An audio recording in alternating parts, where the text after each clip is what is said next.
हाँ जी, बिल्कुल मुल्क के दीगर शहरों की तरह कशमोर शहर में भी धान का फसल बिल्कुल मुकम्मल तौर पर पक कर तैयार हो चुका है। कहीं तो हाथ के साथ कटाई की जा रही है, कहीं तो हैवी मशीनरी के ज़रिए कटाई का अमल जारी है। ज़िला भर कशमोर के छोटे-बड़े जो भी इलाके हैं, कशमोर से लेकर बडानी, बख्शापुर, गुड्डू और जो नेवाही इलाके हैं, वहाँ पर भी बिल्कुल फसल पक कर तैयार हो चुका है।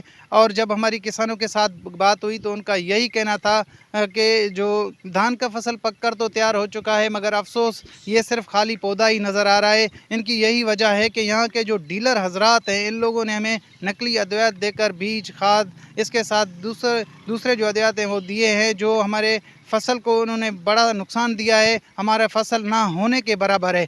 मज़ीद इन किसानों का ये भी कहना था कि दूसरी जानब ये यहाँ पे जो व्यापारी हज़रात हैं, जो हमसे धान ख़रीदते हैं, वो भी हमें जो है दोनों हाथों से लूट रहे हैं। वो भी 1800 से 2000 तक फ़ी मन हमसे ले रहे हैं। और जो है इन लोगों ने आला हुकाम से मुतालबा करते हुए कहा है कि खुदारा जो है धान का जो रेट है वो मुकर्रर किया जाए ताकि हमारे साथ इंसाफ हो। जी।